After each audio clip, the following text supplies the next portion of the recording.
یکی از اولین و پرتکرارترین سوالاتی که فکر می‌کنم برای توی خیلی از سالها برای خیلی از پدر مادرها مطرح هستش اینه که سن مناسب برای تماشای تلویزیون کیه؟ یعنی خب خیلی‌ها نگران این هستن که آیا بچه زیر 2 سال اصلا اجازه داره تلویزیون نگاه کنه یا نه، و خب این سوال خیلی براشون مهم هستش. منتظرم که جواب شما رو بشنویم.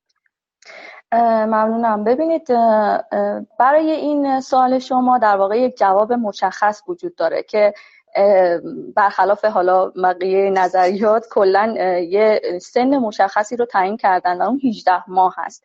البته خب این یه سن تقریبیه، ممکنه بعضی بچه‌ها تو 17 ماهگی مثلا به این توانایی برسن، ولی کلا حالا برای اینکه به یک توافقی برسیم سن 18 ماه رو در واقع در نظر میگیرن با توجه به تحقیقاتی که انجام شده که بچه‌ها میتونن شروع به دیدن تلویزیون کنن. این سن به چه دلیله؟ به این دلیله که قبل از سن 18 ماهگی در واقع بچه‌ها اصلا نمیتونن اون دانشی، اون چیزهایی که نشانه‌هایی که تو تلویزیون دارن میبینن، تو رو اسکرین دارن میبینن، تو موبایل میبینن، به دنیای واقعی ربطش بدن. بنابراین اونا در حال یادگیری هیچ چیز نیستن و در واقع اون دوران طلایی که میتونن صرف کشف دنیای اطرافشون کنن، صرف کشف اشیا کنن، چیزای سه‌بعدی کنن، صرف تعامل کنن رو صرف تماشای تلویزیون میکنن که اصلا هیچ تأثیر مثبتی تو زندگیشون نداره و این که حالا بهشون هم کمک میکنه که همون در واقع اون بچه‌ها خیلی مشکل دارن با تمرکز کردن.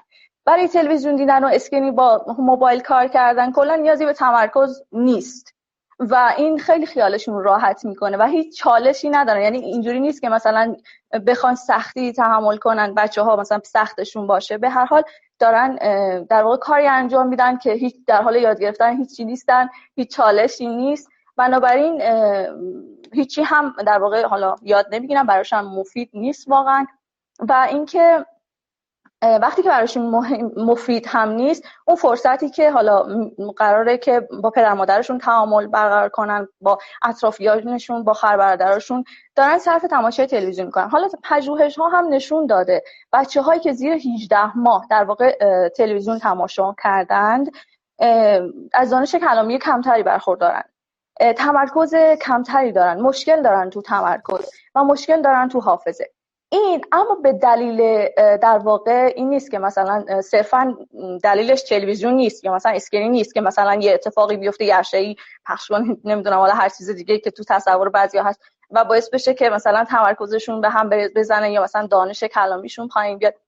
به این دلیله که اون زمان اینجور بچه‌ها زمانی رو که برای یادگیری بوده و اهمیت اساسی داشته رو صرف تماشای تلویزیون کردن.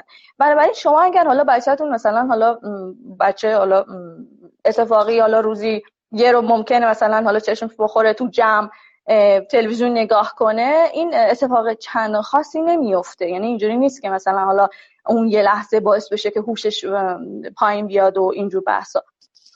اما اگر یک عادت باشه براش که همش تلویزیون نگاه کنه، این قطعا تاثیر منفی خواهد داشت روی تمرکز کودک، روی حافظه کوتاه مدتش و روی دانش کلامیش. چقدر جالب. من برداشتی که از صحبتات کردم اینه که انگار قبل از 18 ماهگی خیلی مهمه که بچه خصوصا از زمانی که حالا شاید مهارتاش در حال رشد کردن، از دست و پاش بیشتر میتونه استفاده کنه، خوبه که تماشاگر فعالی باشه تا اینکه منفعلانه بخواد جلوی تلویزیون بشینه و خب قاعدتاً یه رابطه قطعی وجود نداره، ولی دیدن تلویزیون زیر سن 18 ماهگی میتونه روی جنبه‌هایی از رشد بچه‌ها تأثیر بذاره. حالا این تأثیرات قطعی نیست ولی به هر حال بدون تأثیر هم نیست، خصوصا رشد کلامی، تمرکز و حافظه.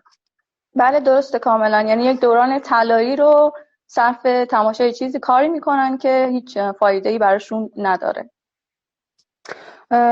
پس بهترینه که پدر مادر از 18 ماهگی تا 18 ماهگی دیدن تلویزیون رو در واقع اونجا که امکان داره اصلا بچه رو در معرض قرار ندن.